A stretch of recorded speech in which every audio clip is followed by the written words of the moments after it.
Welcome again in your channel maths पुंज। आज की इस वीडियो में जानेंगे प्रोडक्ट ऑफ टू वेक्टर्स के बारे में। जैसा कि पिछला वीडियो में जाने थे कि प्रोडक्ट्स ऑफ टू वेक्टर में डॉट का यूज करते हैं, लेकिन वही प्रोडक्ट ऑफ टू वेक्टर्स में फिर क्रॉस का यूज क्यों करेंगे। जब आप प्रोडक्ट ऑफ टू वेक्टर्स में क्रॉस का यूज करते हैं तो यहाँ साइन थीटा का यूज क्यों करेंगे, साथ में एन कैप भी लगाना है, ऐसा इस तरह क्यों करते हैं। तो इन सब सारी बातों को जानने के लिए आज के इस वीडियो में काफ़ी कुछ नई नई बातें जानने को मिलेगी। चलिए देखते हैं। आज की वीडियो में जानते हैं cross product of two vector. जैसा पिछले वीडियो में आपने देखा कि दो वेक्टर ए और बी, इन दोनों को जब प्रोडक्ट करना है तो दो तरह के सिचुएशन आएंगे, या तो स्केलर रिजल्ट आएंगे या वेक्टर रिजल्ट आएंगे। जब इसके रिजल्ट वेक्टर प्रोडक्ट्स में आते हैं, जब हमारे रिजल्ट ये वेक्टर कोई बन के आए आई जे के फॉर्म में, तो ये जो वेक्टर के रिजल्ट में आएंगे तो इसको पहचानने के लिए, क्योंकि कैलकुलेशन तो हमको प्रोडक्ट ही करना है, प्रोडक्ट करना है तो कभी वेक्टर रिजल्ट आया या कभी स्केलर भी आया। स्केलर का वीडियो जो आपने पिछला वीडियो में देखा होगा, तो ये दो वेक्टर तो वही है, करना है प्रोडक्ट, तो इसके पहचानने के लिए डॉट लगा दिए, और अगर रिजल्ट वेक्टर ही आया तो इसका पहचानने के लिए क्रॉस किया। बस यही फर्क है।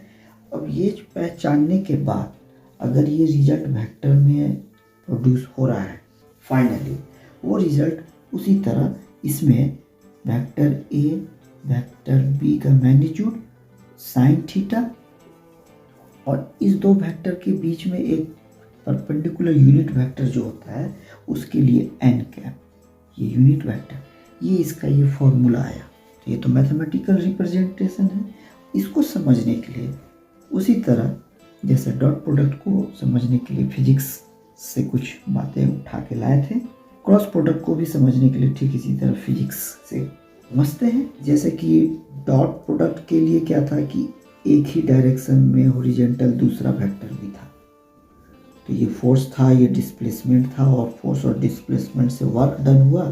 तो चूंकि एक ही डायरेक्शन में है तो इसके मैग्नीट्यूड बन के आ रहे थे, इसके मैग्नीट्यूड मतलब रियल नंबर कोई, तो इनके प्रोडक्ट से जिस वजह से स्केलर आया था, तो इसको हम डॉट प्रोडक्ट से बताए थे।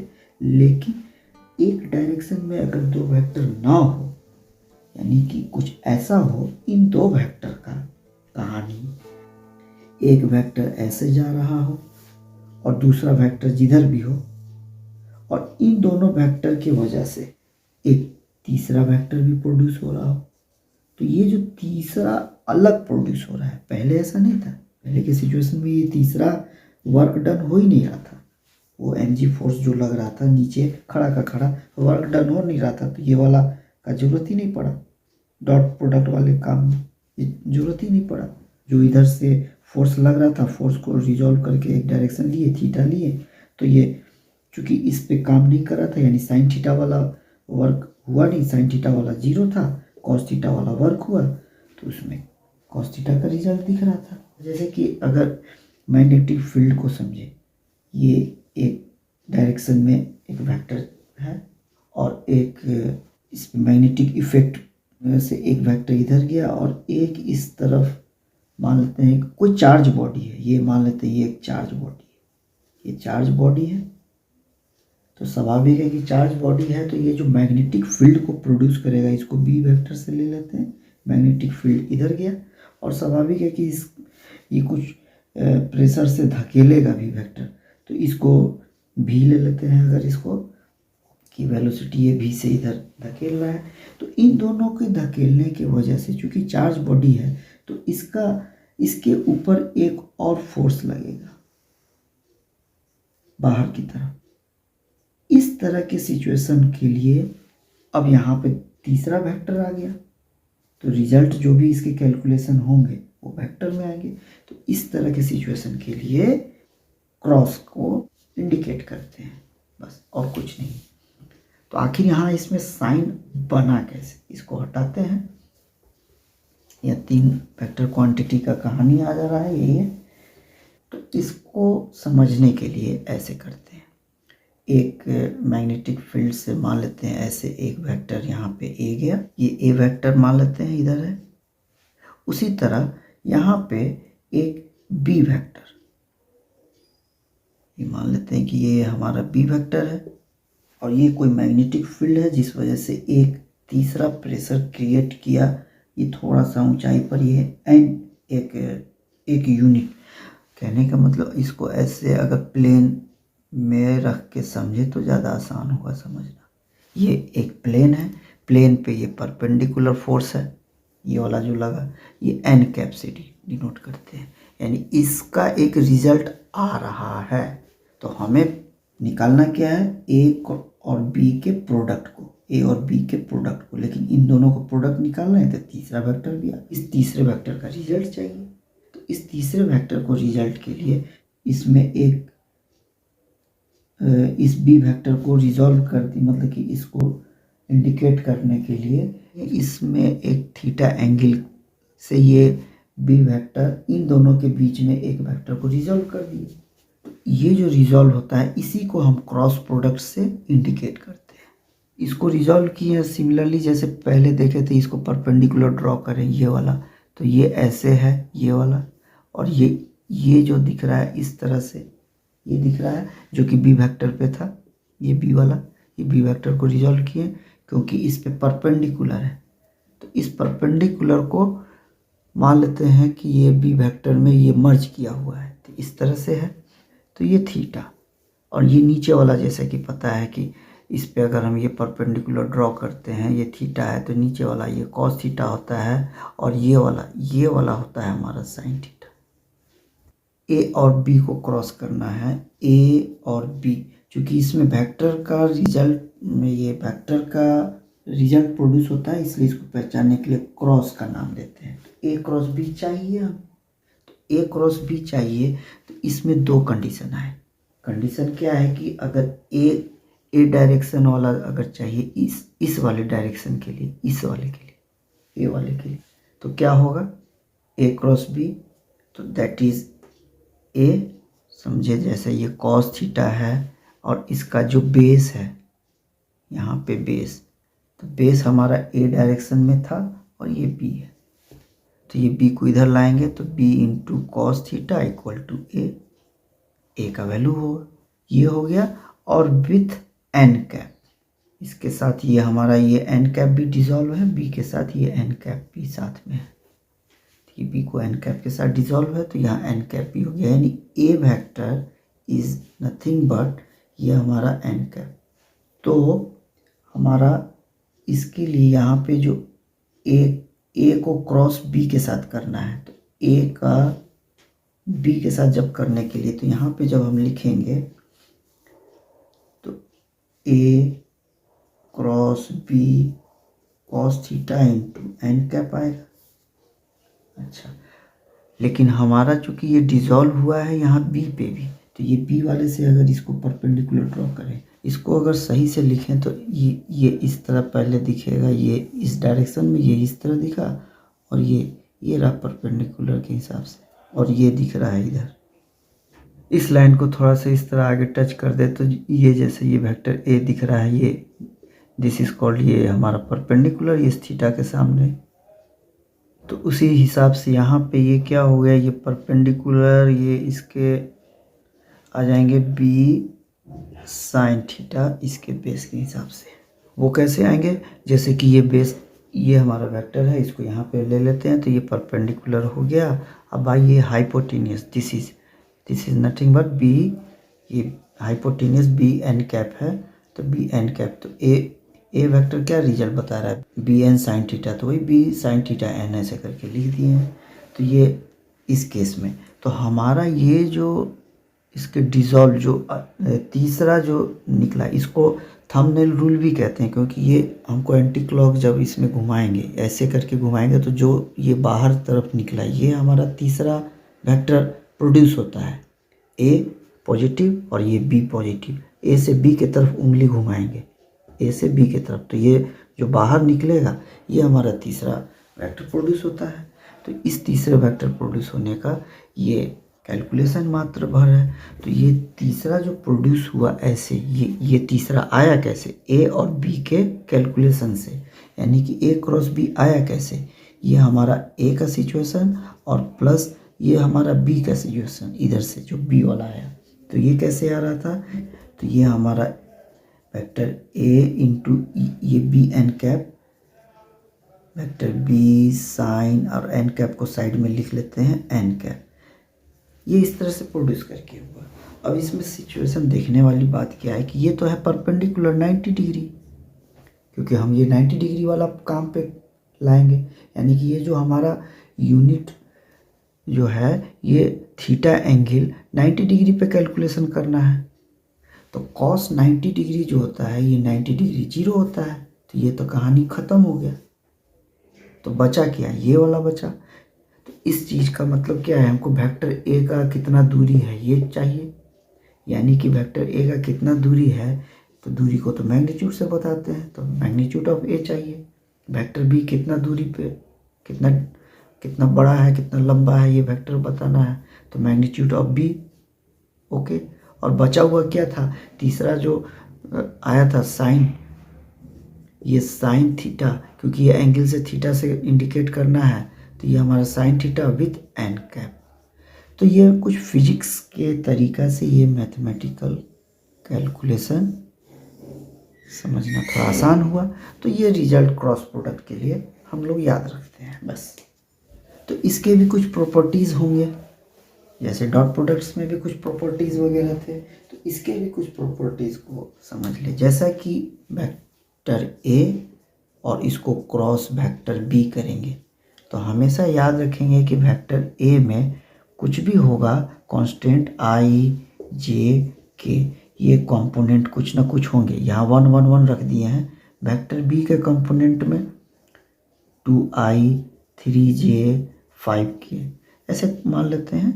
तो ये दो कंपोनेंट वेक्टर के साथ, तो ये इसके डायरेक्शन रेशियो वगैरह जो आपने पढ़ा होगा वो समझ रहे हैं, अब समझते हैं। तो यहाँ पे जब हम लोग क्रॉस करते हैं, जैसे ही क्रॉस करेंगे तो इसमें अगर वेक्टर ए और वेक्टर बी एक दूसरे के पैरेलल हो, वेक्टर ए और वेक्टर बी एक दूसरे के पैरेलल हो, यानी कि कोलिनियर, इसको पैरेलल या कोलिनियर, वेक्टर ए और वेक्टर बी ये दोनों एक दूसरे के कोलिनियर हो, यानी कि इस दोनों के बीच में एंगल कुछ जीरो हो, theta is zero, in this case theta equal to zero, तो साइन जीरो हो जाएगा, तो जीरो जीरो जीरो हो जाता है, साइन जीरो जीरो हो जाता है, तो सबका मल्टीपल जीरो ही आ जाएगा। तो इन दिस केस इज ये रिजल्ट आएगा। ओके, तो ये तो पहला सिचुएशन हुआ, क्रॉस प्रोडक्ट जीरो होगा अगर दोनों वेक्टर पैरेलल या कोलिनियर हो, ये कहानी है। अच्छा, दूसरा कहानी है कि साइन 90 डिग्री 1 होता है, यानी कि ये पैरेलल ना हो करके अगर हमारा ये ए और बी परपेंडिकुलर हो एक दूसरे में, थीटा 90 डिग्री, ये 90 डिग्री ही परपेंडिकुलर होगा, तो ये साइन 1 हो जाएगा। तो ये जो एन कैप है ये 1 के साथ मल्टीपल होंगे, तो इस केस में हमारा ए क्रॉस बी सिर्फ magnitude of A into magnitude of B होगा। इस तरह क्या देखें, दो वेक्टर के अगर एंगल जीरो हो, अगर ये आई डायरेक्शन के ऊपर दूसरा आई, आई और आई एक दूसरे के बीच में कोई एंगल ना हो, 0 डिग्री हो, तो साइन जीरो जीरो ही होता है, तो कहानी सीधा जीरो आ गया। तो आई क्रॉस होने में जीरो आता है, जबकि डॉट में याद होगा आई डॉट आई 1 आया था, क्योंकि वहाँ पे कॉस 0 1 होता है, तो 1 रिजल्ट आया। सिमिलरली आई जीरो होगा, तो वैसे ही अगर हम जे क्रॉस जे करेंगे, इन दोनों के बीच में कोई एंगल ना होगा, तो भी 0 रिजल्ट आएगा। सिमिलरली के क्रॉस के करेंगे, इन दोनों के बीच में कोई एंगल नहीं है, तो 0 आएगा। ये कैप में रहता है, यूनिट वेक्टर है इसलिए। अच्छा, अगर आई और आई की जगह अगर जैसे ये आई क्रॉस जे हो और आई और जे के बीच में एक राइट एंगल हो, जो कि हम लोग 90 डिग्री 1 होता है, तो आई जे, तो मैग्नीट्यूड ऑफ ए और मैग्नीट्यूड ऑफ बी, ये रिजल्ट आया था। ओके, तो ये कैप हम बार बार छोड़ देते हैं, आप लोग समझते रहेंगे कि ये कैप है। तो ये आई और जे जो है ये नेक्स्ट डायरेक्शन के को प्रोड्यूस करेगा, आई जे के।